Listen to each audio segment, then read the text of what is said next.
किसी को पहले बता दो कि यार हम ये करने वाले हैं तो लोग नज़र लगा देते हैं। रतन टाटा साहब ने कहा मैं 1 लाख रुपए की कार बनाऊंगा और उनको नज़र लग गई होगी, है ना। बड़े लोगों को नज़र नहीं लगती, ये क्या होता है। तो कैसे अपनी मेंटल और फिजिकल हेल्थ को हम कैसे बैलेंस करके रखें? पहला ग्रेटिट्यूड में रहो, दूसरा एक्सेप्ट करो, तीसरा खूब हंसो, रिलैक्स हो जाओ, एंड चौथा तो सक्सेस में कितना रोल है किस्मत का या फिर कैलकुलेटेड स्ट्रैटेजी? डेस्टिनी मुझे 1 घंटे पहले नहीं पता था कि आपके साथ पॉडकास्ट है, और शायद आपको भी। सर सक्सेस का एक ऐसा कड़वा सच जो बहुत सारे मोटिवेशन स्पीकर बताने से डरते हैं। बट एक प्रॉब्लम ये हो जाती है कि लोगों को एक ही पहलू समझ में आता है कि मुझे बहुत सफल होना है। लाइफ चेंजिंग बुक्स जो आप रेफर करना चाहते अभी रिसेंटली मैं पढ़ रहा हूँ स्वामी विवेकानंद की जीवन की, the life of Swami Vivekananda. एक मदर का पर्पस हो सकता है दुनिया को बेहतर बनाना। कैसे? एक ऐसा बच्चा इस दुनिया को देना जो कि शिवाजी महाराज जितना पावरफुल हो या अब्दुल कलाम सर जितना पावरफुल हो। वो भी कोई छोटा पर्पस नहीं है।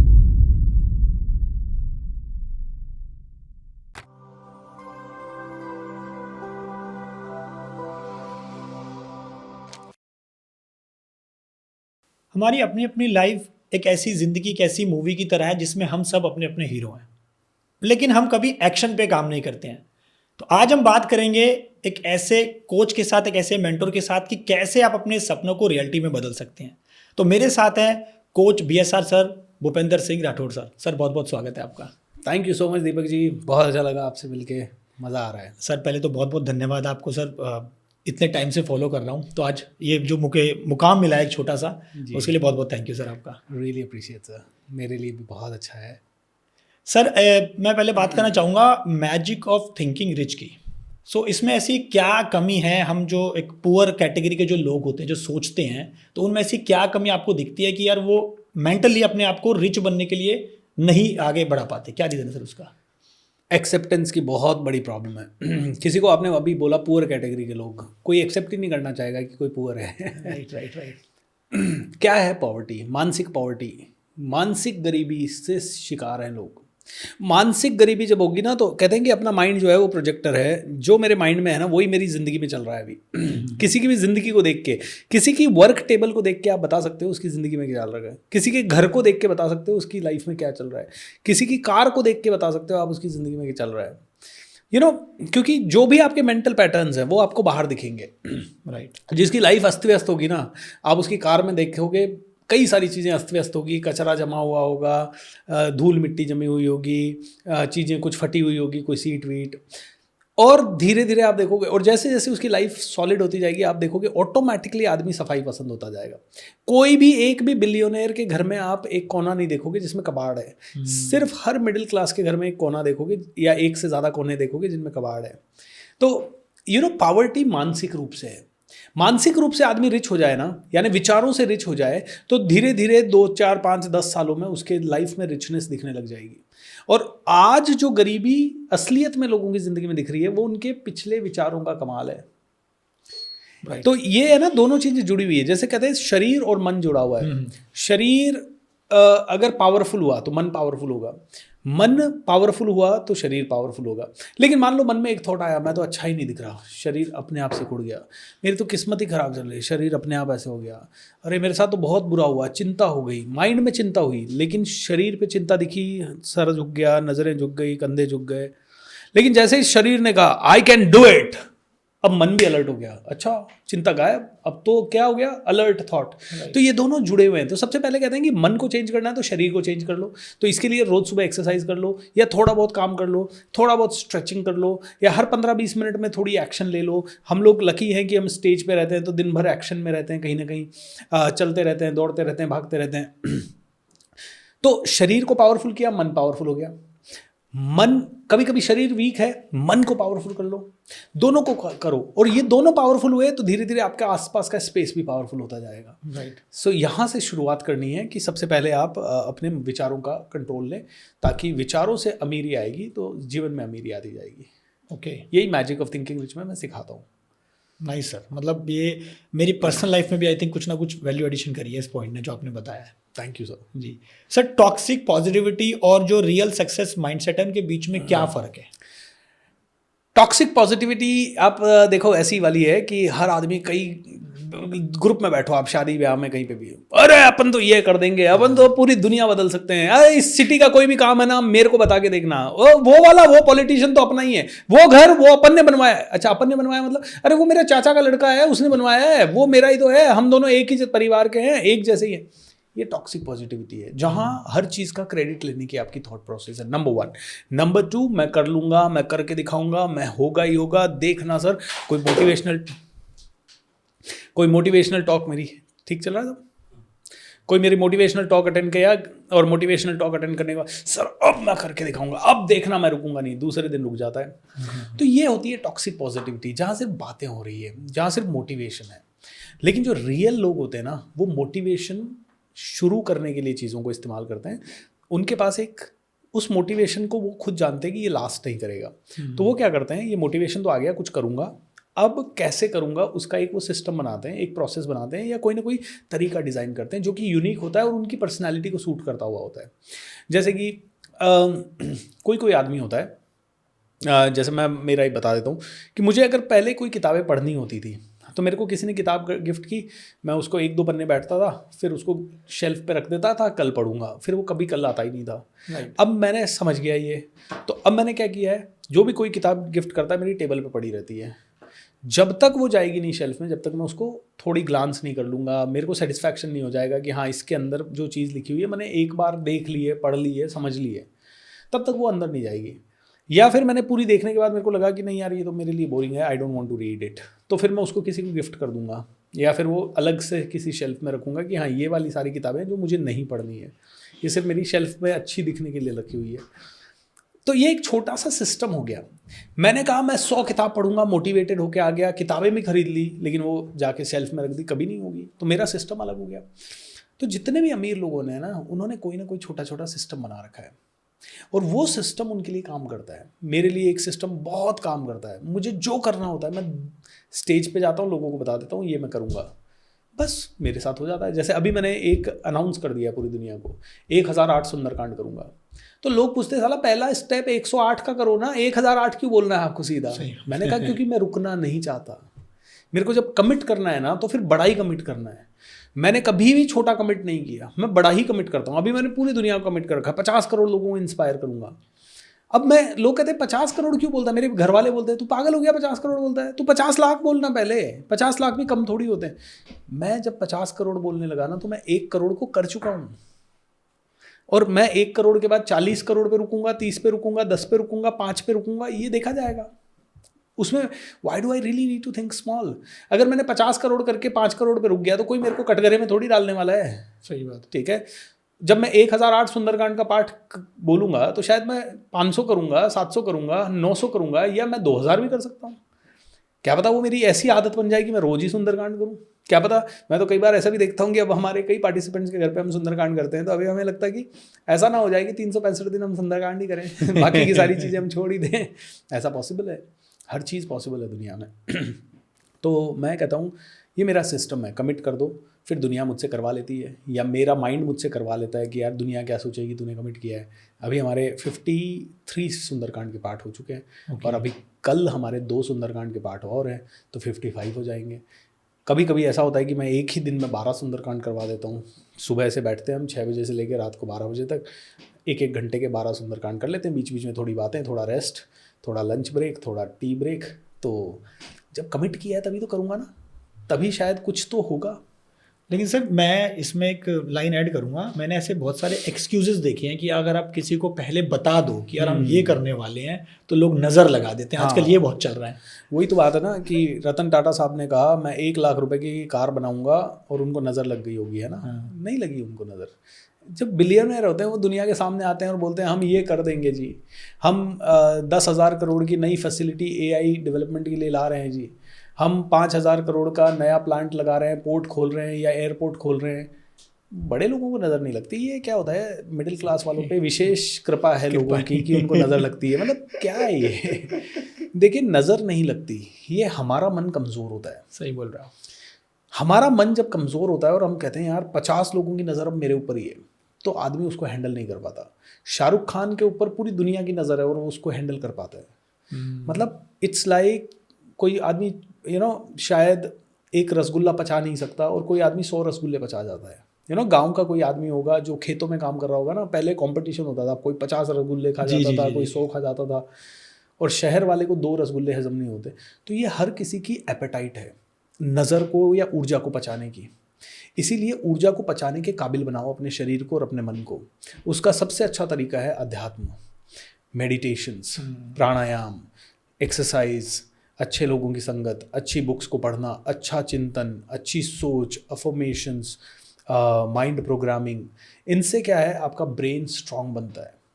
जब मैं पहले स्टेज पे जाता था और 10 लोग भी होते थे तो मैं घबराता था, मुझे ऐसा लगता था यार ये जज नहीं कर रहे हो मेरे को अच्छा फीडबैक देंगे क्या, ठीक है। अब मैं 10,000 लोगों के सामने भी जाता हूँ तो मेरे माइंड में ये थॉट नहीं आता। अब मुझे आता है कि मैंने इतने टॉक डिलीवर किए हैं, मैं कुछ तो डिलीवर करूँगा और बढ़िया करूँगा। तो देखिए वहाँ पे डर लगता था 10 लोगों से भी, और यहाँ 10,000 से भी डर नहीं लगता। क्यों नहीं लगता? क्योंकि अब आदत हो गई 10,000 लोगों की एनर्जी को पचाने की, एपेटाइट बढ़ गई है। और ये ट्रेनिंग से भी बढ़ती है, स्किल से भी बढ़ती है, ये कॉन्फिडेंस से भी बढ़ती है। पर्सनैलिटी ओवरऑल बदलनी पड़ेगी, इसके लिए दिन रात काम करना होगा। एक्सपीरियंस है सर, मतलब टाइम देना पड़ेगा। जी जी सर, लेकिन आज का जो यूथ है ना, वो बहुत जल्दी सक्सेसफुल, मतलब चाहता है कि मैं जल्दी सक्सेस हो जाऊँ, रातों रात सक्सेस पा ले। बट दे नेवर नो कि किसी चीज़ को सक्सेसफुल बनाने के लिए, करने के लिए एटलीस्ट 15-20 साल देने पड़ते हैं। जी सर, आपको कितना टाइम हो गया वैसे? मेरे को भी देखो ट्रेनर बनने ही हो गया 16-17 साल, है ना, और सीखते हुए हो गया ये चीज़ें 20 साल, एंड ओवरऑल नौकरी में आने से लेके अभी तक हो गया 23 साल 24 साल का समय। तो समय तो लगेगा, और अभी भी मुझे तो नहीं लगता कि मैं बहुत सफल हूँ। अभी तो बहुत काम करना है, अभी तो चलना सीखा है, तारों को ज़मीन पे लाना है, अभी तो पानी में उतरे हैं यारों, तो स्टार्ट किया पूरा है। समुद्र पी जाना है, अभी तो बहुत काम करना है। लेकिन हाँ, इस 24 साल की जर्नी में ना काफ़ी सारे टर्न्स आए, ट्विस्ट्स आए, और वो टर्न्स मुझे भी मुड़ने पे और चेंज होने पे मजबूर करते गए। जैसे मैं हमेशा लोगों को कहता हूँ कि जब जो हमारी शुरू में थॉट होती है ना, वो हमारी बाद में भी थॉट हो, ऐसा ज़रूरी नहीं है। तो विजन जब भी हम बनाते हैं तो लॉन्ग टर्म का विजन के बारे में एक बात करते हैं, और एक 10 साल 5 साल के गोल्स के बारे में बात करते हैं। जो पर्पस होना चाहिए लाइफ का, वो कभी नहीं बदलेगा। मेरी लाइफ का पर्पस है टू क्रिएट मीनिंगफुल ट्रांसफॉर्मेशन, लोगों के अंदर और परिवारों के अंदर और घरों के अंदर एक पॉजिटिव ट्रांसफॉर्मेशन लाना। अब वो मैं जब शुरुआत की थी तो मैं अंग्रेजी पढ़ा के ला रहा था, फिर मैं कॉर्पोरेट ट्रेनिंग करके ला रहा था, फिर मैं बिजनेस कोचिंग करके ला रहा था, फिर मैं ऑनलाइन ट्रेनिंग करके ला रहा था, अब मैं साइकोलॉजिकल और स्पिरिचुअल ट्रेनिंग करके ला रहा हूँ, ठीक है। तो ये तरीके चेंज हो सकते हैं, लेकिन पर्पस सेम रहेगा मरते दम तक और मरने के बाद भी। तो हम सबको एक ढूंढना है, what is my purpose of living on this planet. और पर्पस आपका वही होगा जो आप चाहेंगे। कोई भगवान नहीं बना के भेजेगा कि तेरा पर्पस है फाइनेंस के ऊपर काम करना। आपने दीपक जी फाइनेंस के ऊपर अच्छा काम करना शुरू किया, एंड आपका बहुत अच्छा चैनल है, आज 2 लाख से ज़्यादा फॉलोअर्स हैं और बन रहे हैं। सो आपने अपना पर्पस खुद ढूंढा कि सबको फाइनेंशियल एजुकेशन देना है, मैंने ढूंढा कि मुझे सबको एम्पावरमेंट देना है। अब वो अपने आप मिला ना, शायद अपनी आत्मा ढूंढ रही है वो हमारे अंदर से। लेकिन आज आप फाइनेंस भी, अगर आप और डीपर जाओगे तो आप फाइनेंस क्यों करवाना चाहते हो? ताकि लोग सक्षम बने। तो आपका ओवरऑल पर्पस है लोगों को सक्षम बनाना। आज हो सकता है आप फाइनेंस सिखा के बना रहे हो, कल हो सकता है आप मोटिवेशन दे के बनाओ, परसों हो सकता है आप किसी को घर बना के और किसी और तरीके से कराओ। सो अल्टीमेटली हम सभी का पर्पस है इस दुनिया को बेहतर बनाना, और दुनिया को बेहतर बनाने के लिए कोई भी काम छोटा नहीं है, कोई भी काम बड़ा नहीं है। एक मदर का पर्पस हो सकता है दुनिया को बेहतर बनाना। कैसे? एक ऐसा बच्चा इस दुनिया को देना जो कि शिवाजी महाराज जितना पावरफुल हो या अब्दुल कलाम सर जितना पावरफुल हो। वो भी कोई छोटा पर्पस नहीं है, वो भी बहुत बड़ा पर्पस है। तो मुझे ऐसा लगता है कि हर बच्चे में पोटेंशियल है, उसे अपना पर्पस ढूंढना है, और पर्पस ढूंढेगा तो वो बहुत आगे बढ़ जाएगा। अब बात करते हैं जल्दी चाहिए। अब भाई तुम्हें तो 9 महीने से जल्दी बच्चा चाहिए, तो कैसे होगा? मतलब प्रकृति के अगेंस्ट जाके ही हो सकता है वो पॉसिबिलिटी। मतलब शायद साइंस ऐसा कुछ कर दे कि आने वाले टाइम में बच्चा 1 महीने के अंदर हो जाए। आने वाले टाइम में हो सकता है ऐसा कुछ कर दे कि जैसे एक इंजेक्शन मारते हैं और एक लौकी या ककड़ी रात भर में बहुत बड़ी हो जाती है, एक अनार रात भर में लाल हो जाता है ना। तो ऐसे कुछ आर्टिफिशियल तरीकों से शायद हो सकता है कि प्रकृति के आप सारे नियमों को तोड़ दो, लेकिन उनके प्रभाव इतने भयानक होंगे जो शायद इंसान झेल नहीं पाएगा। राइट? आज मैं देख लो, आप इंसान आज जितना इंटेलिजेंट है शायद कभी नहीं था। आज जो AI है, मिनटों में कहीं पे भी पहुंच जाते हैं, हर आदमी के पास स्मार्टफोन है, एप्लीकेशंस है, घर बैठे ब्लिंकिट से चीज़ें आ जाती है। मतलब कितना एडवांस, ये कभी था ही नहीं। मैंने 100 साल में तो कभी देखा नहीं, और 100 साल पुराने भी हम पढ़ते हैं तो कभी नहीं था, 5000 साल पहले भी नहीं था, 10,000 साल पहले भी नहीं था। इतना डेवलप्ड आज मनुष्य हो गया। लेकिन इस डेवलप्ड मनुष्य के जितनी प्रॉब्लम्स जो आज हैं उतनी पहले कभी थी नहीं थी। सही बात है। तो एक तरफ देखिए एक चीज़ बढ़ रही है, लेकिन दूसरी चीज़ भी बढ़ रही है। कहते हैं कि जितना ज़्यादा पैसा बढ़ेगा उतना अपराध भी बढ़ेगा, जितनी ज़्यादा सुविधाएं बढ़ेगी उतनी ज़्यादा असुविधाएं भी बढ़ेगी।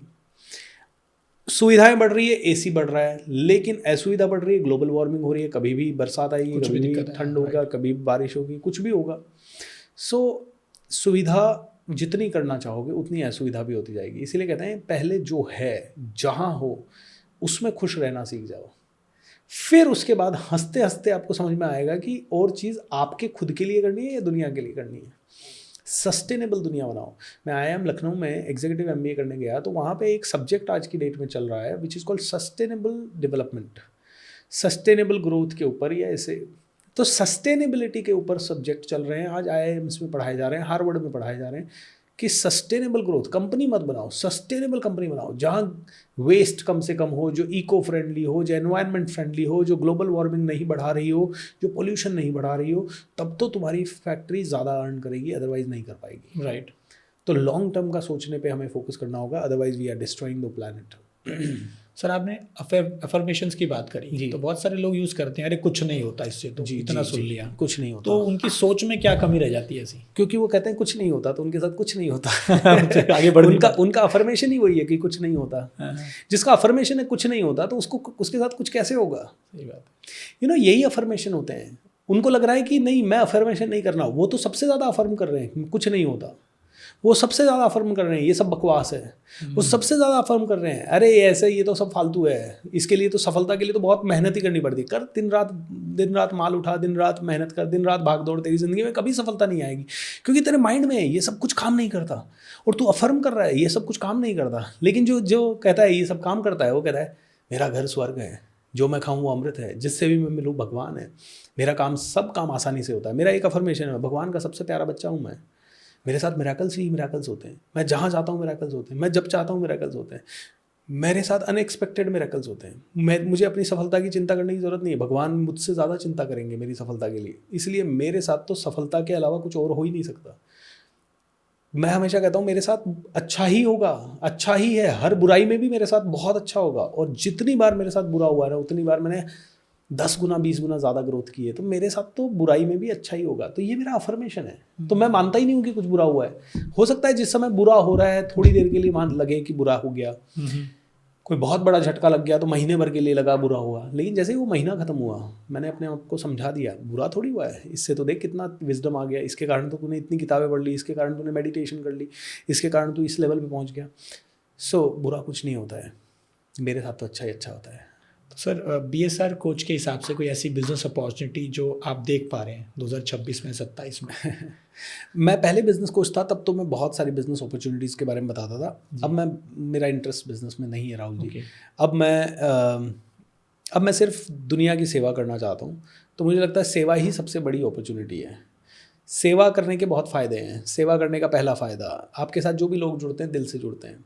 सेवा करने का दूसरा फ़ायदा, आपको बहुत दुआएं मिलती है, बहुत आशीर्वाद मिलते हैं। पैसे तो पूरी दुनिया कमा रही है, दुआएं बहुत कम लोग कमा रहे हैं। सेवा करने का तीसरा फ़ायदा, हर रोज़ रात को आपके चेहरे पे एक मुस्कुराहट रहती है, आप सेटिस्फैक्शन में रहते हैं। सेवा करने का चौथा फ़ायदा, आप कभी नहीं थकते हैं और आपको आपके दुख कभी दुख लगते ही नहीं है, क्योंकि आपसे दुखी आपको हर रोज़ मिलते हैं। सेवा करने का पांचवा फ़ायदा, जब आप सेवा करते हो तब आप भगवान के सबसे करीब जाते हो। सेवा करने का छठा फ़ायदा, जब आप सेवा करते हो तो आपको बेचने की ज़रूरत और मांगने की ज़रूरत नहीं पड़ती, बिन मांगे मोती मिल जाते हैं, भंडार भर जाते हैं। जो इंसान दुनिया के लिए निकलता है, पूरा ब्रह्मांड उसकी सेवा करता है। तो मैं तो कहता हूँ कोई भी बिज़नेस बनाओ सेवा करो, कोई भी बिज़नेस बनाओ सेवा करो, और दिल से सेवा करो। ये मुनाफे की दिमाग मत लगाओ कि स्कूल खोला तो मुनाफा मुनाफा मुनाफा चाहिए भाई, उस चक्कर में 1000 बच्चे आ गए तो इतना मुनाफा, 2000 आ गए तो इतना। दिल से बच्चों को IAS बनाओ, IPS बनाओ। तब देखो हमारे आनंद कुमार सर सुपर 30 उन्होंने खोला, और जितने भी बच्चे उनके पढ़ाते थे, 30 के बच्चे 30 के 30 IIT में सेलेक्ट हो जाते थे। ये सेवा थी, और बिना पैसे लिए पढ़ाते थे। पर सर बहुत सारे लोग अब ये बोल रहे होंगे कि सर तो चलो एक सर ने मुकाम हासिल कर लिया, आप सक्षम हो गए, उसके बाद यूर प्रोवाइडिंग द सेवा कितने लोग सक्षम होके सेवा कर रहे हैं। अमिताभ बच्चन जी इतने सक्सेसफुल है, कहाँ सेवा कर रहे हैं? बहुत ज़्यादा। अच्छा, नहीं कर रहे हैं, हालांकि ये भी है। मुझे नहीं पता, लेकिन हो सकता है उनका कोई एनजीओ वगैरह हो, लेकिन मेरी नॉलेज में नहीं है। बट ऐसा कुछ नहीं कि पहले अपने आप को आप सक्षम बनाओ, उसके बाद आप लोगों के लिए ऐसा कुछ नहीं है सर। जितने भी लोगों ने सेवा करना शुरू किया वो असक्षम थे, वहीं से शुरू किया। बाबा भीमराव अम्बेडकर ने, स्वामी विवेकानंद ने, लाल कृष्ण बहादुर ने, लाल कृष्ण आडवाणी जी ने, लाल बहादुर शास्त्री जी ने, जितने भी लोगों ने, सरदार वल्लभ भाई पटेल ने, इनके पास कोई बहुत कुछ नहीं था। सही बात। इनके पास एक भावना थी। भगत सिंह जी 23 साल के बच्चे के पास क्या, एक ही भावना थी, देश के लिए काम करना है। और वहाँ से देखिए आज अमर हो गए। अरे तुम तो सिर्फ ये अगले 25-50 साल में मेरे पास 100 करोड़ आ जाएं और फिर मैं आराम से घर पे रह लूँ, कितना सेल्फिश थॉट है। सोचिए, मेरे पास 100 करोड़ आ गए, मेरा घर बड़ा हो गया, मेरी गाड़ी बड़ी हो गई, मैं अब आराम से आलीशान मॉल में जा रहा हूँ, फिर मैं मूवी भी देख रहा हूँ तो बॉक्स में बैठ के वीआईपी रूम में देख रहा हूँ। मैंने इस वीआईपी के साथ ऑटोग्राफ ले लिए, मैं उसको जानता हूँ, मेरे उसके साथ सेल्फी है, मैंने ये 7 स्टार एक्सपीरियंस ले लिया। इसमें सिर्फ मैं है, मतलब मैंने 100 करोड़ कमाए तो किस पे खर्च हो रहा है? मेरे पे, मेरे बच्चे पे, मेरी बीवी पे, मेरे माता पिता पे। अरे भाई, ये 100 करोड़ कमाए तो इसका लाभ 2-4 हॉस्पिटल, चैरिटेबल ट्रस्ट, 2-4 स्कूल बना के हज़ारों लोगों को पहुंच सकता था ना। तुम्हारे लिए तो तुमने 1 लाख का कपड़ा पहना तो भी वो कपड़ा है, और तुमने 5,000 का कपड़ा पहना तो भी कपड़ा है। और कई अमीर लोग हैं, जैसे टाटा साहब जैसे लोग थे, नारायण मूर्ति जैसे लोग हैं जो बहुत अमीर हैं, लेकिन वो आज भी 10,000 रुपये, 15,000 रुपये का सूट पहन रहे हैं, बिल्कुल सिंपल सा, सोबर सा, जो एक नॉर्मल आदमी 50,000 लाख रुपए कमाने वाला भी पहन रहा है। और उनका बाकी का सारा समय, पैसा खुद के ऊपर कहाँ जा रहा है ज़्यादा? लोग कहेंगे लेकिन उन्होंने बड़े बड़े कारोबार ख़त्म कर दिए, मतलब सॉरी, लोग कहेंगे उन्होंने बड़े बड़े कारोबार शुरू कर दिए, तो वो तो फिर उनकी विजडम है, आप भी करो ना। लेकिन उससे लोगों को रोज़गार मिल रहा है, कंपनियां बन रही है लोगों के लिए। वो खुद के लिए क्या कर रहे हैं? सुधा मूर्ति जी को देखो, बिल्कुल सिंपल लेडी है, बिल्कुल सिंपल साड़ी पहनती है, कोई फैंसी साड़ी नहीं पहनती है। तो मैं कह रहा हूँ कि लोगों को ये लगता है कि मैंने अचीव कर लिया तो मैं कर रहा हूँ। मैं लोगों को कहता हूँ कि जितने लोगों ने पैसा अचीव किया है उनमें से कितने लोगों की भूख कम होती है, बढ़ती जाती है, हंगर। आज नॉर्मल घड़ी ली थी, फिर किसी ने कैसियो ले ली, फिर किसी ने 50,000 की ले ली, फिर कोई रोलेक्स लेना चाहेगा 5 लाख की, फिर रोलेक्स के बाद कोई 3 करोड़ की घड़ी लेना चाहेगा, कोई 30 करोड़ की घड़ी लेना चाहेगा। तो ये तो एंडलेस हो रहा है ना। तो कहाँ रुक रही है जनता पैसे कमाने के बाद, है ना? अगर मैं थोड़ा सा रुकना चाह रहा हूँ पैसे कमाने के बाद, तो इसलिए नहीं रुकना चाह रहा कि पैसा अच्छा नहीं है, मैं इसलिए रुकना चाह रहा हूँ क्योंकि मैं जानता हूँ कि एक भंवर है, भंवर में फंसे रहना समझदारी नहीं है, भंवर से बाहर निकल जाना समझदारी है। बाहर निकल के कम पैसा भी कमाया तो भी देखो आज रिक्वायरमेंट है 4 रोटी की, 2 कपड़ों की, और कपड़े तो मैं कहूँगा एक बार खरीद लेते हो 3-4 साल 5 साल खरीदने की ज़रूरत ही नहीं पड़ती है, तो कपड़ों की भी इतनी ज़रूरत नहीं है। राइट। और घर तो है ही भगवान की दया से, नहीं है तो आप जैसे दोस्त हैं कहीं पे भी रुक जाएंगे। सर, एक और हम यंगस्टर के पॉइंट ऑफ व्यू से क्वेश्चन पूछता हूँ कि हम बहुत जल्दी ना, आज की जो हसल कल्चर चल रहा है इसके अंदर बहुत जल्दी बर्नआउट हो जाते हैं। देखिए, कॉमन वर्ड हम बहुत ज़्यादा यूज़ कर रहे हैं, बर्नआउट हो गई। तो कैसे अपनी मेंटल और फिजिकल हेल्थ को हम कैसे बैलेंस करके रखें भाग दौड़ भरी ज़िंदगी में? हाँ, तो रोज़ 1 घंटा वो करें जो आपको बहुत पसंद है। बाकी टाइम हो सकता है आपके पास वो लग्जरी नहीं हो कि आप अपनी पसंद की चीज़ें करें, लेकिन रोज़ 1 घंटा। जैसे मुझे भजन सुनना बहुत अच्छा लगता है, तो मैं क्या करता हूँ कि कभी स्ट्रेस में आ जाता हूँ, कुछ भजन लगा देता हूँ। बस एक भजन सुनते ही मैं बड़ा रिलैक्स हो जाता हूँ। एक भजन सुनते ही, मतलब कुछ भी काम करते करते भजन लगा दिया, साइड में रखा हुआ है, चल रहा है, धीमी आवाज़ में चल रहा है, सोते सोते लगा दिया, सुंदरकांड लगा दिया, मैं बड़ा रिलैक्स हो जाता हूँ, मुझे बहुत आनंद मिलता है। मैं जब आध्यात्मिक चीज़ पढ़ता हूँ या सीखता हूँ या सुनता हूँ तो मुझे बहुत सुकून मिलता है। तो ये मेरे लिए 1 घंटा वो है जब मैं अनवाइंड कर पाता हूँ अपना। बाकी के टाइम मैं हर तरह की चीज़ करता हूँ, सेल्स भी करता हूँ, मार्केटिंग भी करता हूँ, ऐड भी चलाते हैं फेसबुक पे, अलग अलग जगह पे ट्रैवल भी करते हैं, सेमिनार भी करते हैं। बट जैसे 1 घंटा आपने ये किया ना, सुबह या शाम या सुबह सुबह, तो आप पूरी तरह से रिलैक्स हो जाओगे। फिर आपको 22 घंटे जो भी करोगे उससे थकावट नहीं होगी। तो पहला तो ये कर लो आप। दूसरी चीज़, अपनी पर्सनैलिटी में 3 चीज़ें लाओ। ग्रैटिट्यूड, बहुत ज़्यादा ग्रैटिट्यूड। आज दीपक जी कहेंगे कि पॉडकास्ट मैंने किया, BSR कहेगा मैं पॉडकास्ट में आया, हम दोनों ने किया, एंड हम दोनों की विजडम है। लेकिन आप एक बार बहुत इसको चक्रव्यूह को समझते हैं। इस माइक, इस टेबल, इन लाइट्स, इन प्रश्नों के बिना, या जिन्होंने हमें यहाँ स्टूडियो दिया उनके बिना, या जिन्होंने आपको और मेरे को इंट्रोड्यूस किया उनके बिना ये संभव था? नहीं था। इस कैमरे के बिना ये संभव है? नहीं है। चलो ये सब हो गया, इसके बाद एडिटिंग टीम एडिटिंग करेगी, एडिटिंग के बिना क्या ये संभव है? नहीं है। एडिटिंग के बाद यूट्यूब का एक बहुत बड़ा इकोसिस्टम बैकग्राउंड में चल रहा होगा, पता नहीं कितने लोग उस पर काम कर रहे होंगे, कितने सालों की मेहनत से यूट्यूब बना होगा। बिल्कुल। तो लाखों लोगों की मेहनत से वो चल रहा होगा। चलो यूट्यूब भी बन गया, अब यूट्यूब हमारे तक, सबके घरों तक कैसे पहुंच रहा है? मोबाइल कंपनियों के थ्रू, इंटरनेट्स के थ्रू, सैटेलाइट्स के थ्रू और टावर्स के थ्रू, वायर्स के थ्रू। ये सारे मॉडेम बनाने वाली कंपनी, चिप बनाने वाली कंपनी, राउटर बनाने वाली कंपनी, एक कार में 6 लाख 7 लाख छोटे मोटे पुर्जे लगते हैं, 7,000 सॉरी। तो ऐसे ही सैटेलाइट में कितने लगते होंगे, ऐसे ही मॉडेम बनाने वाली में कितने लगते होंगे, इस कैमरा में कितने लगते होंगे। तो ये सारे पुर्जे बनाने वाले अलग अलग लोग होंगे, उन सब की अलग अलग फैक्ट्रियाँ होंगी, उन सब के अलग अलग ओनर्स होंगे, उन सब के अलग अलग एम्प्लॉयज़ होंगे, उन सब एम्प्लॉयज़ और इतनी सारी जितने लोग इन सब इकोसिस्टम को चलाने के लिए जिन्होंने कभी से भी काम किया, उन सब के लिए किसी ने खाना बनाया होगा, किसी ने खाना लाया होगा, किसी ने अनाज उगाया होगा, किसी ने उस अनाज को खाद दिया होगा, पानी दिया होगा, काटा होगा, बोया होगा, उसके पहले किसी ने बीज दिया होगा, बीज भी कहाँ से आया होगा? किसी और ने अनाज उगाया होगा, और उसको पूरे को सूर्य की गर्मी मिली होगी, धरती की ऊर्जा मिली होगी। मतलब कुल मिला के आप देखो तो पूरी प्रकृति के कारण ये पॉडकास्ट हो रहा है, आप और मेरे कारण नहीं हो रहा है। आप और मैं तो फालतू का क्रेडिट ले रहे हैं, हमने किया है जी। हम कौन है? कोई नहीं है। हम अभी हैं, कल पता भी नहीं होगा कि हम हैं कि नहीं है। सही बात है। सो पूरी प्रकृति इन्वॉल्व है। तो पहला तो सबसे इंपॉर्टेंट कहूँगा, ग्रैटिट्यूड में हमेशा रहो। तुम ईगो को मत पालो कि यार मैं ऐसा हूँ, मैं उसका ऐसा कर दूंगा। कुछ नहीं कर सकते तुम किसी का, तुम्हारा कुछ ना हो जाए, इसलिए मस्त रहो, स्वस्थ रहो।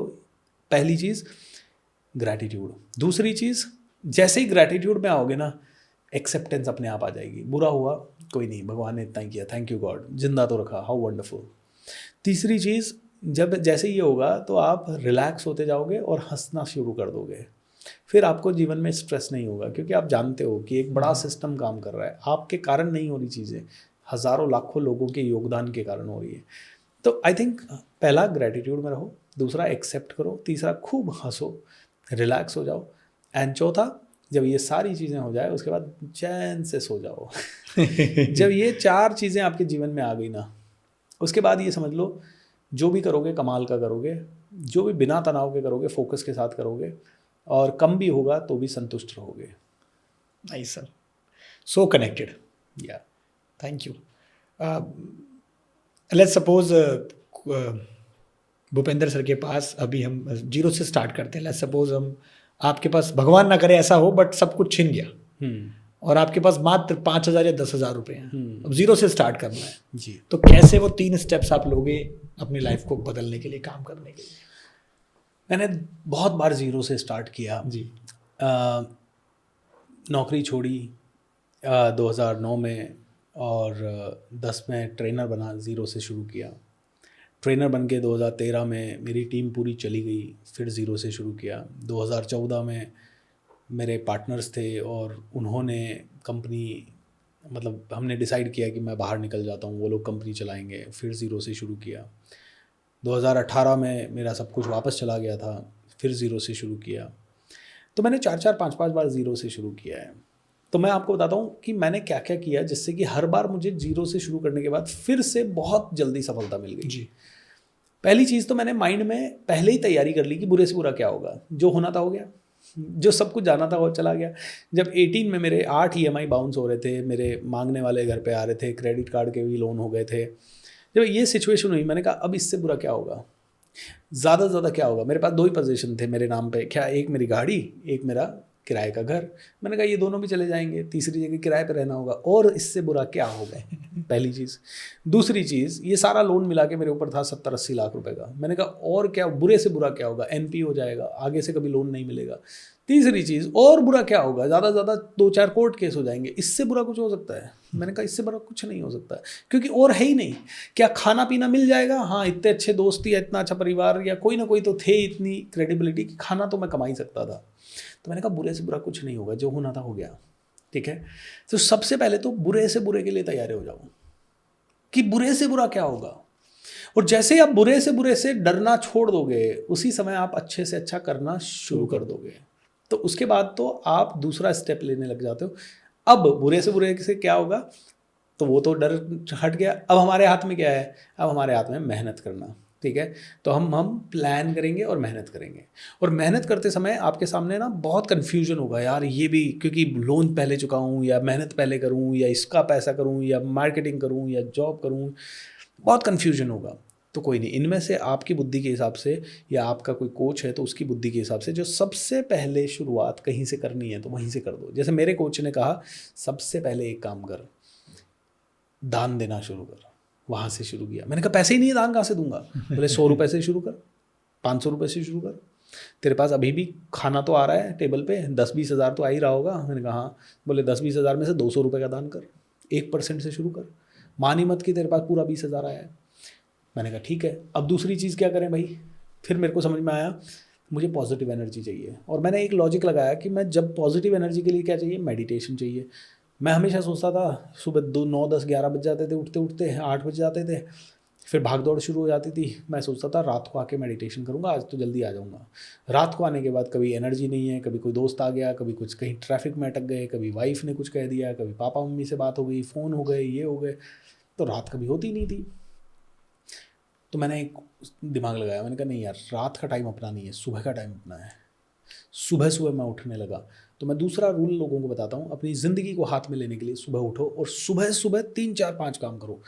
ग्रैटिट्यूड की प्रैक्टिस, जर्नल की प्रैक्टिस, लिखने की प्रैक्टिस, सीखने की प्रैक्टिस, कुछ किताब पढ़ लो। मतलब ऐसा नहीं कि सुबह उठे और मैं तो योगा कर रहा हूँ जी। अरे पूरी दुनिया योगा कर रही है, उससे उनका ब्रेन कहाँ ठीक हो रहा है, हेल्थ ठीक हो रही है। पहले ब्रेन को ठीक करो। ब्रेन ठीक हुआ ना तो दुनिया की सब चीज़ें अलाइंड हो जाएगी। माइंड ठीक नहीं हुआ तो तुम्हारा कुछ भी अलाइंड नहीं होगा।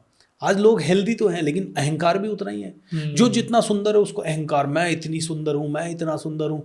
लड़कियों जो सुंदर है उनको लगता है मैं, मेरे से तो अच्छा कुछ है ही नहीं, मतलब मेरे पीछे 50 लड़के लाइन मार रहे हैं, उनको उसी चीज़ में खुशी हो रही है। और लड़के जो हैंडसम है उनको लग रहा है हाँ बहुत सारी लड़कियाँ मेरे पीछे हैं, उसी में उनको खुशी हो रही है। This is not the world. ठीक है आप खुश हो, लेकिन उससे अहंकार भी तो आपका बढ़ रहा है। सुंदर होना कोई बुरी बात नहीं है, आप सुंदर हो जाओ, बहुत अच्छे रहो, आप बहुत प्रेजेंटेबल बनो, अपनी हेल्थ पे काम करो, लेकिन उससे सबसे ज़्यादा ज़रूरी है अपना माइंड पे काम करना। आपका मन निर्मल है कि नहीं है, आपका मन शांत है कि नहीं है, आपके अंदर ईगो कम है कि नहीं है, आपके अंदर अहंकार कम है कि नहीं है, आपका फ्रस्ट्रेशन का लेवल, चिंता का लेवल, परेशानी का लेवल, घमंड का लेवल, ये सब कम होना चाहिए। तब जाके आप एक सात्विक इंसान बन रहे हो। तो आप अपने आप का कंट्रोल लो, अपने आप का चार्ज लो, धीरे धीरे आप अपने मेंटल स्टेट को बेटर करो। तो मेंटल स्टेट को बेटर करने के लिए सुबह का प्रैक्टिसेस। तो मैंने क्या बताया था सबसे पहला, आपने सारे पॉइंट्स कवर कर लिए ना। हाँ। सो ये 2-3 चीज़ें अगर आपने की तो मैं कहता हूँ कि आपकी सफलता के चांसेस बहुत गुना बढ़ जाएंगे, और बुरे से बुरे समय में आप बाउंस बैक कर लोगे, क्योंकि मैंने यही किया। तो गुरु के पास जाओ, गुरु ने जो जो कहा एक एक चीज़ समझते जाओ, एक एक चीज़ पे फोकस करते जाओ। तो मैंने जल्दी उठना शुरू किया, फिर ये मेडिटेशन पे फोकस किया। कभी कभी है ना पैसे की प्रॉब्लम होती है, लेकिन सॉल्यूशन मेडिटेशन हो जाता है। तो मैं पैसों की प्रॉब्लम पे हटा के सीखने पे चला गया, मेडिटेशंस पे चला गया, और जैसे जैसे मैं सीखता गया, आइडियाज़ आते गए, इम्प्लीमेंट करता गया, पैसों की प्रॉब्लम सॉल्व होती गई। How wonderful. तो लोग क्या करते हैं, पैसों की प्रॉब्लम है, पैसा नहीं है, पैसा नहीं है, पैसा नहीं है। उनको बोलो मेडिटेशन, अरे यार मेडिटेशन में मन नहीं लगता, पैसों की प्रॉब्लम कैसे सोल्व करूँ? अरे भाई सॉल्यूशन ही बता रहे हैं। लेकिन आदमी को देखो आदमी को देखो दीपक जी कैसे होता है। कई आदमियों को मैं कहता हूँ कि यार देखो आगे बढ़ना है, हाँ आगे बढ़ना है, जो मैं कहूँगा करोगे, हाँ करेंगे। मेडिटेशन करो, 3 दिन करते हैं, अरे सर ये तो बड़ा बोरिंग है, नींद आती है सर। अच्छा किताबें पढ़ो, किताबें खरीद लेंगे। पढ़ी नहीं सर, 4-5 पेजेज ही पढ़ी। क्यों? अरे सर वो काम आ गया था, ये हो गया था, वो हो गया था। मैंने कहा ठीक है, अच्छा कोई बात नहीं, तुम एक नई स्किल सीख लो, सेल्स सीख लो। हाँ ठीक है, सेल्स का कोर्स ले लिया, बढ़िया, वेरी गुड। सेल्स का कोर्स सीखने के बाद सेल्स करने लगे तो 4 दिन हुए, सेल्स कर पा रहे हो? नहीं यार सेल्स तो नहीं कर पा रहे। क्यों? अरे सर को पता नहीं, हम करने जाते हैं, हमारे को आपके जैसे आइडिया ही नहीं आते। मैंने कहा 15 साल पहले मुझे भी नहीं आते थे, तो 1-2 साल की प्रैक्टिस से आते हैं। 1-2 साल की प्रैक्टिस करनी पड़ेगी? हाँ। रोज़ जाना पड़ेगा? हाँ। सर वो तो नहीं होगा। मैंने कहा तो फिर करोड़ भी नहीं आएगा। सही बात है। करोड़ों कमाना है, हर आदमी स्वर्ग जाना चाहता है, मरना कोई नहीं चाहता। क्यों भाई? मरना तो पड़ेगा, स्वर्ग जाना है तो। That's how it is. फिर कई बार हम सुनते हैं ना इसकी किस्मत बहुत अच्छी है, जी। तो सक्सेस में कितना रोल है किस्मत का या फिर कैलकुलेटेड स्ट्रैटेजी का? दोनों काम करती है अपनी अपनी जगह। आप और मैं मिले ये किस्मत है। ओके। आप क्या सवाल पूछ रहे हो ये आपकी स्ट्रैटेजी है और मैं कितना जवाब दे रहा हूँ ये मेरी नॉलेज है, ठीक है। तो डेस्टिनी मुझे 1 घंटे पहले नहीं पता था कि आपके साथ पॉडकास्ट है, और शायद आपको भी आजकल में ही पता लगा होगा, राइट? आज ही पता लगा है। तो जब हमें पता ही नहीं था, हम एक दूसरे को जानते ही नहीं थे, और आज हमें अचानक से साथ बैठ गए, तो ये हमारी डेस्टिनी हो सकती है। जहाँ मेरा तो कोई प्लान नहीं था, है ना, और आपका भी शायद कल तक कोई प्लान नहीं था, अचानक से आपको कोई फ़ोन आता है, वो फ़ोन कहता है BSR आए हुए हैं, मैंने भी कहा कि भाई दीपक जी हमारा पॉडकास्ट लेना चाह रहे हैं, तो चलो मिल गए। ये डेस्टिनी हो सकती है। लेकिन इस डेस्टिनी में सवाल क्या पूछा जाए, ये प्योर आपकी स्ट्रैटेजी होगी। ऐसे ही जीवन में मैं किसी ट्रेनर के पास पहुंच गया था सीखने के लिए पब्लिक स्पीकिंग, वहाँ मेरी डेस्टिनी मुझे ले गई। उसके बाद उन्होंने जो सिखाया वो मैंने इम्प्लीमेंट किया कि नहीं किया, वो भी अगर हम और ब्रॉडर लेवल पे सोचें कि सब कुछ भगवान की सत्ता है, तो फिर वो भी डेस्टिनी ही हो सकती है। लेकिन फिर भी मैं कहूँगा कि मैंने फिर डिसीजन लिया कि मुझे ये करना चाहिए। लेकिन कई बार मैंने ऐसे भी कई डिसीजन थे जो मुझे लेने चाहिए थे और मैं लेना चाहता था, लेकिन मैं नहीं ले पाया। तो वैसे तो ओवरऑल सब कुछ ही डेस्टिनी है, लेकिन वो डेस्टिनी बनी कैसे है? वो कर्मों के हिसाब से बनती है। डेस्टिनी बिल्कुल सिंपल है। देखिए, आपके घर में एक छोटा बच्चा है, रोता है, बोलता है मुझे चॉकलेट दो, आपने दे दी। वो रोता है, वो बोलता है मुझे दारू दो, आप नहीं दोगे। वो रोता है, बोलता है मुझे तो खुद कार चलानी है, आप बोलोगे 18 साल का होगा तो मिलेगी, नहीं तो नहीं मिलेगी। वो बच्चा रोता है, देखता है एक कार्टून नेटवर्क, और फिर वो ऐसी कोई शॉप देखता है जिसमें उसको 50,000 रुपये का कोई गिफ्ट समझ में आ जाता है। बच्चा कहता है मुझे यही चाहिए, बट पिताजी को पता है मेरी सैलरी 50,000 ही है, और ये 50,000 के गिफ्ट को बच्चा समझता नहीं है, अभी ख़राब कर देगा, तोड़ देगा, इसको 500 रुपये का गिफ्ट देना चाहिए। तो अल्टीमेटली यहाँ पे पिताजी एक स्ट्रैटेजी लगा रहे हैं, राइट। बच्चे को जो मिल रहा है उसके मैच्योरिटी के लेवल के हिसाब से और उसके कर्म के हिसाब से पिता दे रहा है, ठीक है, उसकी काबिलियत के हिसाब से पिता दे रहा है। ऐसे ही भगवान जो है ना, हमारे कर्म, हमारी काबिलियत के हिसाब से हमें अपॉर्चुनिटी देता है, सिचुएशंस देता है। लोगों के पास 100 करोड़ क्यों नहीं आ रहे हैं? जो लोग अपना माइंड ही हैंडल नहीं कर पा रहे हैं, जो अपने विचार ही हैंडल नहीं कर पा रहे, जो अपने आलस से बाहर नहीं निकल पा रहा आदमी, वो आदमी कैसे 100 करोड़ को हैंडल कर पाएगा? तो भगवान कहता है यू डोंट डिजर्व इट। पहले अपने आलस से डील कर, पहले जीतना शुरू कर, पहले शांत बनना शुरू कर, पहले तू स्ट्रेटेजाइज करना सीख। तेरे को एक आदमी जिसके पास 3 महीने का प्लानिंग नहीं है, वो 100 करोड़ आने के बाद क्या प्लानिंग करेगा? वो खर्च कर देगा, उसको बर्बाद कर देगा। तो भगवान कहता है तू, तेरे को नहीं दूंगा मैं अभी, तू खराब कर देगा, तू तोड़ देगा 100 करोड़ के गिफ्ट को। और यही होता है, कई लोग जिनके पास लॉटरी खुल गई और 5 करोड़ आ गए, 2 करोड़ आ गए, 7 करोड़ आ गए लॉटरी में, उनका वो पैसा उतनी ही जल्दी बर्बाद भी हो गया। मैंने कभी किसी को गिफ्ट दिया ना कोई किताब, या कभी किसी ने मुझे कोई किताब गिफ्ट दी, तो अधिकांश समय ऐसा हुआ कि मैंने उसको नहीं पढ़ी। ओके। और जब मैंने भी किसी को दी तो अधिकांश समय ऐसा हुआ कि उसने नहीं पढ़ी। लेकिन जब मैंने किताब खरीदी ना तो मैंने हमेशा पढ़ी। तो कहते हैं कि भगवान आपको बिना पुरुषार्थ के और बिना कर्मों के कुछ नहीं देता, इसलिए आपके कर्म बेटर करते जाओ, और आपकी फ्यूचर जो डेस्टिनी है, जो लिखा हुआ है ना, वो आपके कर्म से आप लिखते जा रहे हो कंटिन्यूसली। सो कुछ तो भगवान ने ब्रॉडर चीज़ें लिख दी होगी। ओके, अब देखिए, एक अभी हमने कहा कि आप और मैं मिले, ये डेस्टिनी हो सकती है, लेकिन ये डेस्टिनी कैसे बनी होगी?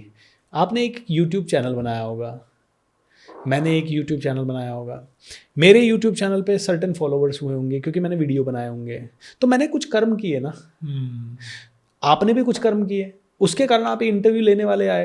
अब मैं एक रिक्शा में जा रहा हूँ, रिक्शा वाला गया, मेरे को आपका इंटरव्यू लेना है, मैं थोड़ी दूंगा अपना इंटरव्यू, राइट। तो क्योंकि आपने कुछ कर्म किए, यूट्यूब का चैनल बनाने का सोचा और उस पर मेहनत की, 1 साल 2 साल 3 साल, मैंने कुछ कर्म किए और मैंने मेहनत की 8 साल 10 साल 15 साल, बस वो दोनों कर्म, आपके कर्म और मेरे कर्म इस समय अलाइन हो गए और डेस्टिनी बन गई ये वीडियो। अब लोग और डेस्टिनी में जाएं तो फिर हाँ, यूट्यूब चैनल बनाने का थॉट हमें कैसे आया?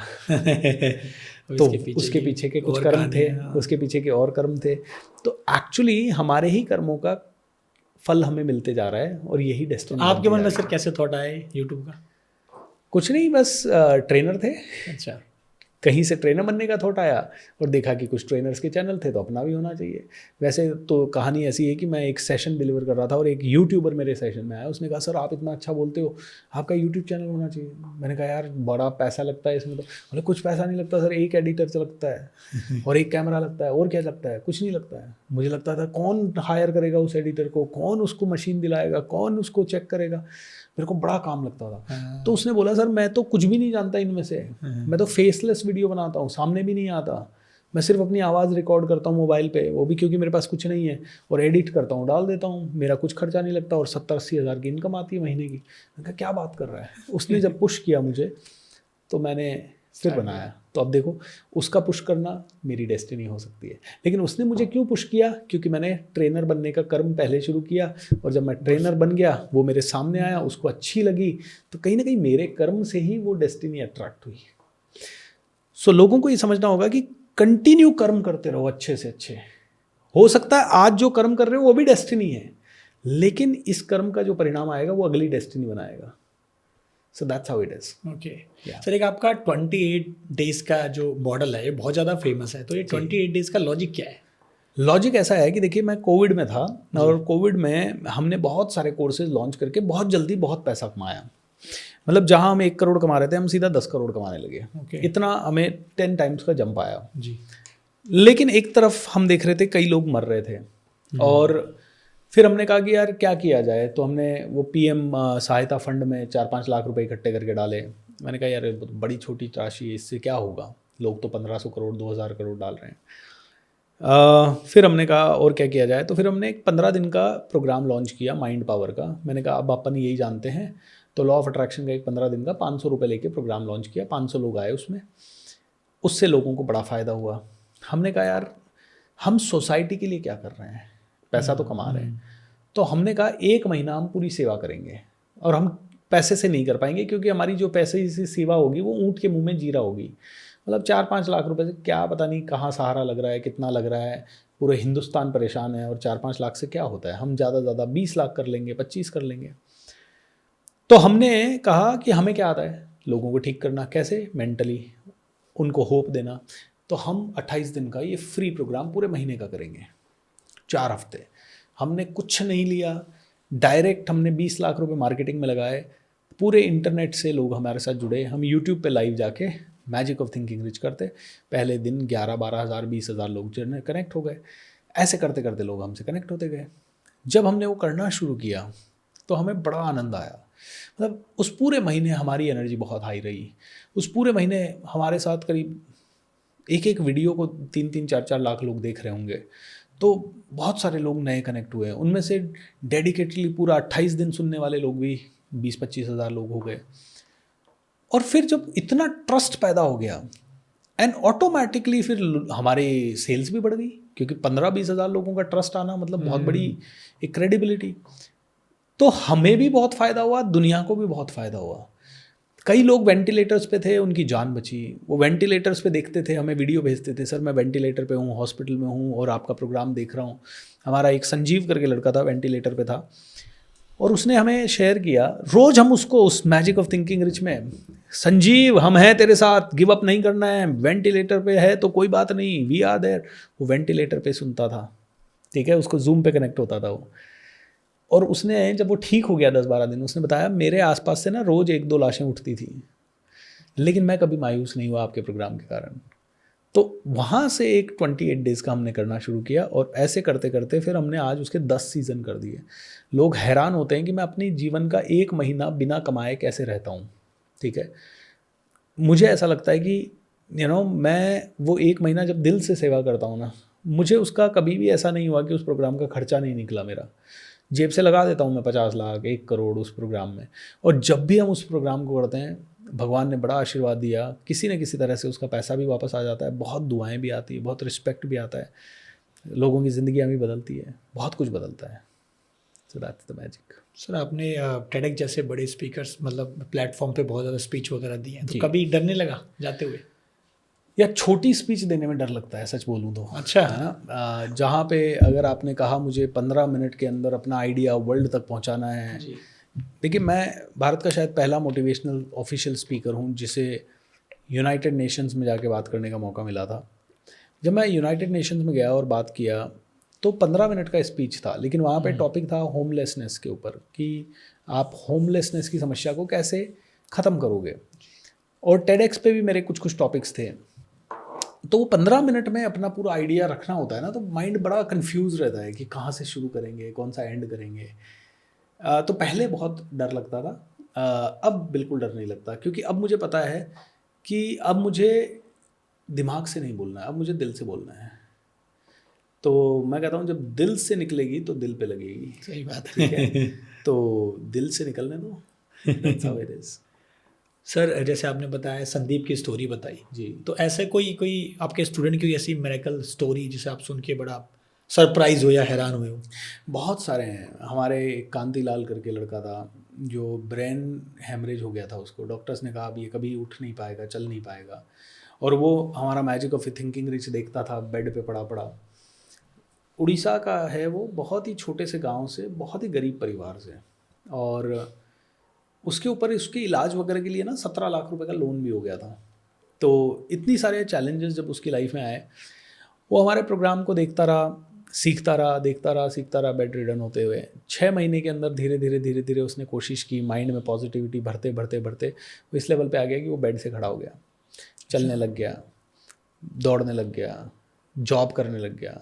फिर हमारे दिल्ली के एक प्रोग्राम में वो आया, उसने कहा सर मेरे 17 लाख रुपए का लोन था, उसमें से 12 लाख रुपए मैंने कमा के चुका दिए हैं, आज मैं 50,000 से 40,000 रुपये महीना कमा रहा हूँ और मैं ठीक ठाक हो चुका हूँ। हालांकि उसकी स्पीच क्लैरिटी तब तक नहीं आई थी, उसकी बॉडी में उतनी स्ट्रेंथ नहीं आई थी, लेकिन बंदा खड़ा हो गया। It's a miracle. ऐसे ही बहुत सारे सक्सेस स्टोरीज़ हैं। एक हमारे राजीव जी करके हैं, कैलकाटा से आए थे हमारे पास, एंड उनको 4th स्टेज कैंसर था और रोज़ वो पेन किलर लेते थे। हमारे अजमेर में एक 3 दिन के प्रोग्राम में वो आए, शामिल हुए।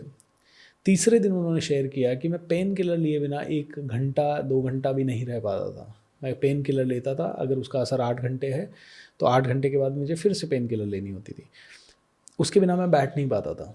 आपके प्रोग्राम में मैं 3 दिन आया, 3 दिन में मैंने एक भी पेन किलर नहीं खाई और मुझे लग रहा है मेरा दर्द भी बिल्कुल नहीं हुआ। और उसके बाद उन्होंने 3 महीने बाद भी हमें अपडेट भेजा, अभी तक कोई दवाई नहीं ली है, कोई दर्द नहीं हुआ है। फिर उन्होंने हर 3 महीने में अपडेट किया, अभी उनको 2 साल से ज़्यादा हो गए हैं, नो पेन किलर, नो दर्द, और स्टेज 4 कैंसर। सरप्राइजिंग। कोई मुझसे पूछे कि इसकी रेसिपी क्या है, मुझे नहीं पता। कोई मुझसे पूछे कि क्या कैंसर का हर व्यक्ति आपके प्रोग्राम में आके ठीक होगा, मुझे नहीं पता, लेकिन कई हुए हैं। कोई मुझसे पूछे कि किसी भी व्यक्ति के दुख दर्द को आप ठीक कर सकते हो बिना डॉक्टर के, मैं नहीं कहूँगा, लेकिन मैं ये कहूँगा आप डॉक्टर को ट्राई कर रहे हो ना, मेरे को ट्राई ज़रूर कर लो एक बार। अच्छा। मैं ये कहूँगा कि आप डॉक्टर्स के पास जा रहे हो, हमारे पॉडकास्ट तो क्या, हमारे लाइव फिजिकल प्रोग्राम में या डिजिटल प्रोग्राम में आप आ जाओ। अभी 10 दिन पहले की एक बात है, एक लेडी कैलकाटा की, उनका नाम मुझे याद नहीं है, उन्होंने शेयर किया कि वो 4 साल से डिप्रेशन की दवाइयाँ खा रही थी, एंटी डिप्रेसेंट, और उन्होंने हमारा मैजिक ऑफ थिंकिंग रिच जिसकी हम बात कर रहे थे 5 दिन रात को देखा, और सुबह उसमें मैं सुबह भी 5 दिन प्रैक्टिस करवाता हूँ, तो 5 दिन रात को और 5 दिन सुबह उन्होंने देखा। 6ठे दिन से उनकी एंटी डिप्रेसेंट ख़त्म, जो 4 साल से चल रही थी। हमारे लाइव फिजिकल वर्कशॉप में पुणे में ऐसा हुआ कि एक व्यक्ति जिनको डायबिटीज़ 400 से ऊपर रहती थी हमेशा, उन्होंने 2 दिन का प्रोग्राम ख़त्म किया और हमारे पास मीटर लेके आए डायबिटीज़ का। बोलते सर मेरी डायबिटीज़ खाना खाने के बाद 140 या 141 आ रही है, ये मिरेकल है मेरे लिए, कभी नहीं हुआ मेरी लाइफ में ऐसा। तो ऐसे मिरेकल्स हमारे साथ बहुत हुए हैं राहुल, है ना दीपक जी, इतने मिरेकल्स हुए हैं और इतने सारे देखते हैं। लोग मुझसे पूछते हैं क्या डॉक्टर के पास नहीं जाए, मैं कभी नहीं कहता कि डॉक्टर के पास मत जाओ। आप जाओ, डॉक्टर्स के पास जाओ, आप वैद्य के पास जाओ, आयुर्वेद के पास जाओ, होम्योपैथ के पास जाओ, लेकिन आप एनर्जी साइंस में भी बिलीव करो। क्योंकि हम क्या सिखाते हैं, जब आपका ब्रेन कहता है कि मैं ठीक हो रहा हूँ, तब आपके ब्रेन में अलग केमिकल्स रिलीज होते हैं और वो ऑटोमेटिकली इतनी पावर रखते हैं कि आपकी बॉडी अपने आप को हील कर सकती है। Your body has got the magic. कोई भी बीमारी को आपकी बॉडी ख़त्म कर सकती है, किसी भी लेवल की बीमारी को। बस प्रॉब्लम ये है कि वो कब एक्टिवेट होगी। अकेले घर में आप बैठे बैठे रहे, आप पॉजिटिव रहने की कोशिश करें, उससे नहीं होगा, आपको माहौल बदलना होगा। तो आइए आप हमारी 2 दिन की वर्कशॉप में, हमारी मैनिफेस्टेशन रिट्रीट की वर्कशॉप होती है, हमारी magic of thinking rich 28 days की वर्कशॉप होती है, फ्री होती है। कई जगह पे ये है कि लोग अपनी मर्जी से जो पैसा दे के आना चाहें वो पैसा दे के आएँ। और हाँ, हमारे कुछ प्रोग्राम ज़रूर पेड हैं जिससे कि हमारा घर चलता है हमारी, बट जो फ्री प्रोग्राम है वो भी लोग अटेंड कर लेंगे ना। मैं कह रहा हूँ उनकी जीवन को हाईएस्ट लेवल का ट्रांसफॉर्मेशन मिलेगा। सर अगर कोई ज्वाइन करना चाहता है तो कैसे ज्वाइन कर सकता है? मैजिक ऑफ थिंकिंग रिच और हमारे जो भी प्रोग्राम है इनके लिए हम एक गूगल फॉर्म आपके इसमें दे देते हैं नीचे जी। वो फिल कर दें। हमारी टीम जब भी कोई प्रोग्राम होगा उनको सूचना भेज देगी। That's how it is. Right, दोस्तों आप रेफर कर सकते हो, लिंक आपको डिस्क्रिप्शन में मिल जाएगा। करेक्ट। ठीक है सर, 50 साल के बाद अगर कोई BSR को याद रखे जो आप चाहते हो तो किस चीज़ के लिए याद रखे? 50 साल नहीं, मेरे को 500 साल के बाद भी लोग याद रखेंगे। ओके। ये ओवर कॉन्फिडेंस नहीं है, लेकिन मैं इसी थॉट के साथ आगे काम कर रहा हूँ। मैं देखिए पहले का मेरा तरीका क्या था, पहले का तरीका हमारा था, एक इंसान को फ्री प्रोग्राम में बुलाते थे हम, या 1000 रुपये लेके प्रोग्राम में बुलाते थे, फिर उसे 3 घंटे बहुत नॉलेज देते थे, फिर उसे बिज़नेस के बारे में समझाते थे, और फिर हम उसे अपना 50,000, 1 लाख, 2 लाख, 3 लाख का प्रोग्राम सेल करते थे। उससे हमें पैसा भी मिलता था, उससे उस आदमी को भी हेल्प मिलती थी, लेकिन उसमें एक लिमिटेशन था। जितने लोगों के पास पैसा था या कन्विंस थे या जो नॉलेजेबल थे, पढ़े लिखे लोग थे, वो तो आ जाते थे, लेकिन एक गरीब आदमी, परेशान आदमी जिसको ऑलरेडी दुखी है लोन में, वो नहीं आ पाता था। तो मैंने क्या किया है, अब मैंने एक ही किया है, मेरा काम सेवा रहेगा, मेरा मोटो सेवा रहेगा। अब मेरे को एक ही काम करना है, मैंने बैरियर हटा दिया अपने। कोई भी आदमी मेरे प्रोग्राम अटेंड करना चाहे तो वो ऑनलाइन भी मैं 28 डेज़ का फ्री करता हूँ, और ऑफलाइन भी मेरे 2-2 दिन के कई प्रोग्राम फ्री होते हैं। उनमें वो आदमी आ जाए, उनमें वो आदमी सीखे, उनको किसी तरह का कोई सेल नहीं किया जाता, किसी तरह का कुछ वो उनको डरने की ज़रूरत नहीं है। और जब उनकी लाइफ में ऐसे जेन्युइन ट्रांसफॉर्मेशन होता है तो बस आज इतने लोग दिल से जुड़ रहे हैं, आज इतने लोग, तो मैं एक ऐसी संस्था बनाना चाहता हूँ। जैसे मेरे पहले तक प्राइवेट लिमिटेड कंपनीज थी और उन्हीं में काम हो रहा था, अब मैं NGOs बना रहा हूँ, अब मैं नॉट फॉर प्रॉफिट बना रहा हूँ। अब मैंने कई ऐसे प्रोग्राम लॉन्च कर दिए जहाँ लोग अपनी मर्जी से जो पे करना चाहते हैं वो पे करें। अब मैं सिर्फ स्पिरिचुअल प्रिंसिपल्स पे चल रहा हूँ। अब मैं लोगों को रियल ट्रांसफॉर्मेशन के ऊपर बात कर रहा हूँ। पहले मैं लोगों को थोड़ा कह रहा था 100 करोड़ कमाओ, 50 करोड़ कमाओ, मतलब मैं कह रहा था जंगल में जितने जानवर है सब पेड़ पे जल्दी से जल्दी चढ़ो। अरे भाई बंदर ही चढ़ पाएगा, हिरन नहीं चढ़ पाएगा उतनी जल्दी, है ना, फिसल के गिर जाएगा। तो अब मैं कह रहा हूँ सब बंदर मत बनो, अब वो बनो जो आप हो। आप हिरन हो तो हिरन बनो, आप हाथी हो तो हाथी बनो, आप शेर हो तो शेर बनो, चीता हो तो चीता बनो। तो अब मैं लोगों को कहता हूँ आप अपनी खुद की पोटेंशियल को ढूंढो, अध्यात्म से जुड़ो, सुंदरकांड करो, हनुमान चालीसा करो, बहुत पॉजिटिव रह जाओ और फिर आगे बढ़ो। That's how it is. Sir success का एक ऐसा कड़वा सच जो बहुत सारे मोटिवेशन स्पीकर बताने से डरते हैं। मोटिवेशनल स्पीकर्स बहुत अच्छे लोग होते हैं और वो जेन्युइनली चाहते हैं कि हर आदमी ग्रो करे, एंड इसीलिए वो बहुत सारी बातें बताते हैं जो उन्होंने अपने जीवन में यूज़ की। बट एक प्रॉब्लम ये हो जाती है कि लोगों को एक ही पहलू समझ में आता है कि मुझे बहुत सफल होना है, मुझे बहुत सफल होना है, मुझे बहुत सफल होना है। आई थिंक ये सबसे बड़ा प्रॉब्लम है, क्योंकि जब आप कहते हो मुझे बहुत सफल होना है तो अंडरस्टैंडिंग ये हो जाती है कि मैं तो असफल हूँ। तो एक मिडिल क्लास को सबको लगता है मैं असफल हूँ, एक हाउसवाइफ जो है उसको लगता है मैं असफल हूँ।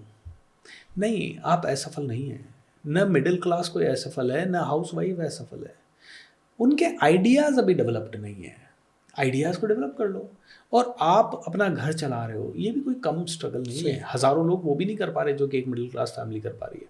तो मैं कहता हूँ कि मोटिवेशनल स्पीकर्स से मिलने के बाद कभी कभी एक आदमी को हीन भावना आ सकती है जो अनजाने में आ सकती है।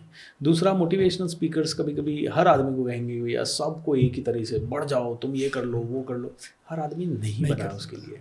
तो मुझे ऐसा लगता है कि मोटिवेशनल स्पीकर्स को सुने और स्टार्ट कर दें, लेकिन अपनी विजडम अपने साथ हमेशा एक मेंटोर रखें जो आपको आपकी स्ट्रेंथ को समझ के आपको गाइड कर सके। जैसे मेरे मेंटोर्स ने मुझे गाइड किया कि मेरी स्ट्रेंथ नहीं है शायद एक 1-to-1 कोचिंग मैं कर सकता हूँ, लेकिन 1-to-1 कोचिंग मुझे मज़ा नहीं आता। तो मेरे मेंटोर्स ने, मैं एक मेरे मेंटोर के पास गया और उनको मैंने बोला सर मैं चाहता हूँ बिल्कुल सब कुछ स्लो डाउन कर दूँ, 1-to-1 बात करूँ, बस इतना ही मुझे अच्छा लगेगा। बोले नहीं, तेरी पर्सनालिटी नहीं है वो, तू अपने फुल एनर्जी में काम कर।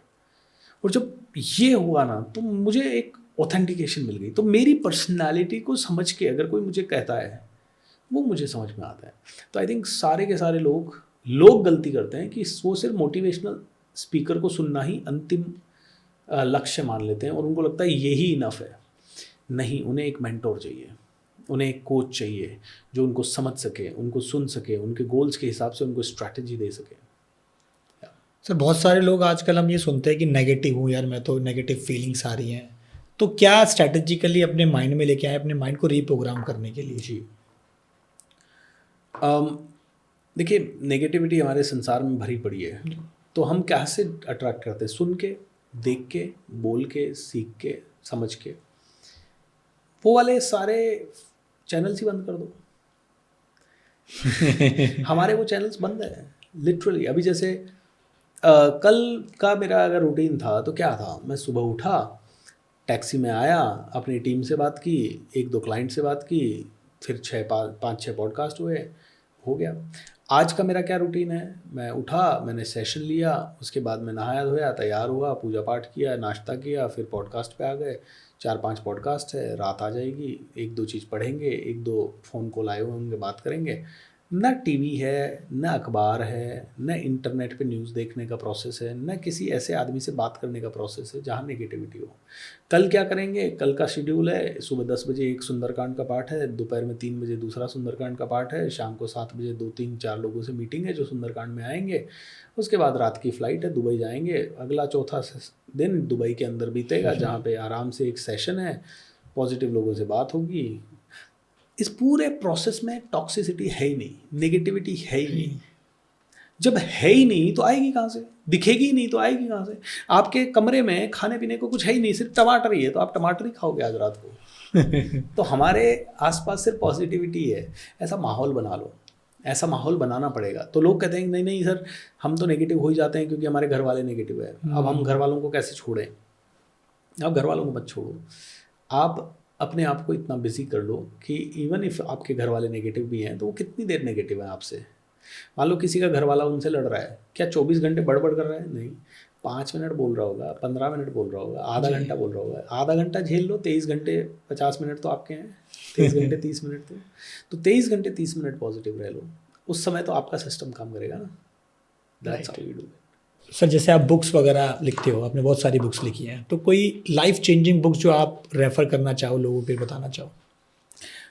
मैंने बहुत सारी किताबें पढ़ी और कई सारी किताबें आती रहती है। अभी रिसेंटली मैं पढ़ रहा हूँ स्वामी विवेकानंद की जीवन की, the life of Swami Vivekananda करके बुक का वो है। मेरे पास उसके 2 वॉल्यूम हैं, किसी ने गिफ्ट किए एंड मैंने अभी उसके कुछ ही पन्ने पढ़े हैं। बट मुझे लगता है कि हर किसी को ये बुक पढ़नी चाहिए, the life of Swami Vivekananda.